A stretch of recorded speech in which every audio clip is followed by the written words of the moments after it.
Good afternoon. Today we'll be looking at Fogler from 1216, where we have to consider the elementary reversible exothermic liquid phase reaction. A is in equilibrium with B that happens in a CSTR. The goal of this problem is to try and derive expressions for G of t and R of t, and then plot G of t and R of t and determine if there are multiple steady states. And if there are multiple steady states, to determine if they are stable or unstable. And then we are provided a bunch of constants that are going to be useful for solving this problem. So first off, we need to understand that G of t is provided by negative delta H of the reaction times the conversion of product A. So this being said, we need to find the conversion of A. So where do we start? We start with the CSTR design equation, where volume is equal to the initial flow rate of A times conversion over the reaction rate of A. And then doing some rearranging, we can then get this expression for conversion in terms of volume, reaction rate, and flow rate. But now the thing is, we're provided flow rate, but we also going to want it in terms of CA naught and V naught. So to do so, we have this handy relation, FA naught equals CA naught times V naught. And when we plug that expression back into the conversion formula, we get this expression, and then it can be noted that the volume over the volumetric flow rate is simply going to be the time constant. So after rearranging, the key difference is that we now have this tau here, and that it's negative tau rate of decomposition of A over the initial concentration of A. And now we're going to need the next part that we need is the negative R sub A. Now, going back to the idea of reaction rates, where the overall reaction is related to the rate of a particular species divided by a stoichiometric coefficient. In this case, the negative R of A is related to A times the overall rate. And in this case, because the stoichiometric relation is 1-to-1, A is going to become 1.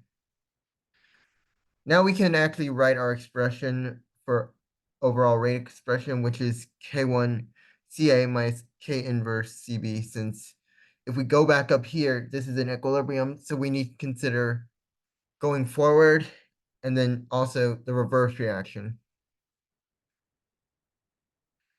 And now we have formulas for CA and CB, where CA is then defined by C naught times 1 minus conversion, since the amount of A is being converted into B and it's going down, and then CB is whatever amount of A gets converted and is going to be increasing.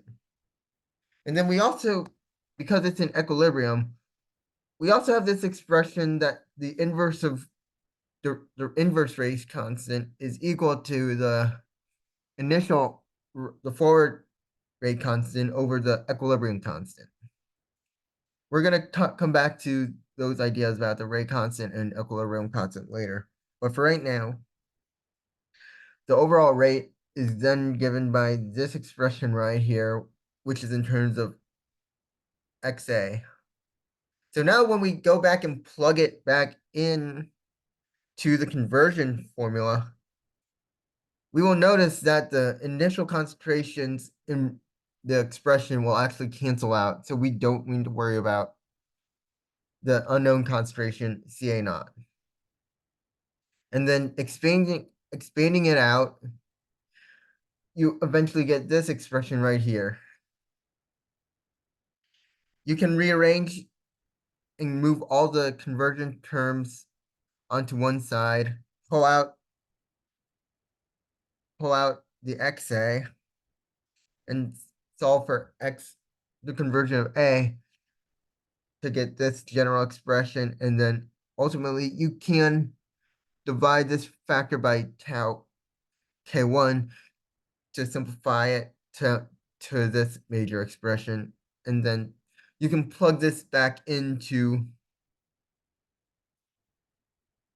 the G expression to get your final expression. G of t is equal to that. Now RT is a relatively simpler expression with defined by Cp naught 1 plus kappa times t minus t star. Now we need to define free variables. Cp naught, which is then going to be equal to the theta of subspecies J times the heat capacity of species J. Kappa, which is the UA over initial FA naught times that CP naught. And then T star, which is then defined by the initial temperature plus kappa times the ambient temperature, all over 1 plus kappa.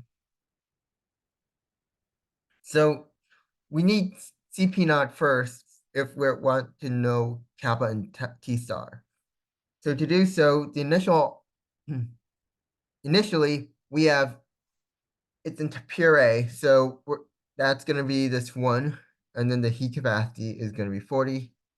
And then because there's no B initially, the theta of B is going to be 0. So this term is going to go away, and ultimately our CP naught is going to be equal to 40. And then plugging in the respective values provided above for kappa, as defined in our problem statement here, we then can get our kappa value of 9, and then respectively, we get a T star value of 310. And plugging everything back in, our RT value is given by this expression right here. Now, all we have to do is plot this in Excel. However, it is important to note that back up with our expressions, you'll notice that our rate constant, forward rate constant, and our equilibrium constant are only specified at one specific temperature. This means there's a temperature dependence for the rate constant and the equilibrium constant. So now we need to relate the rate constant and equilibrium constant to temperature.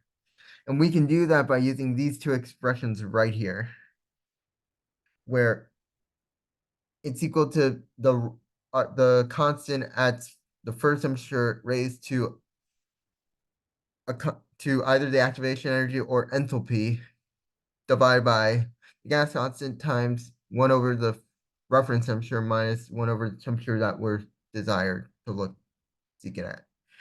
And then when we plot it into Excel, we should get this graph where G of t is going to be this hill-like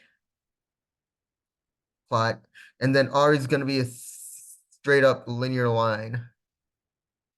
And then you'll notice that there are going to be places where it intersects. We get multiple steady states at the points where the G of t is equal to the R of t.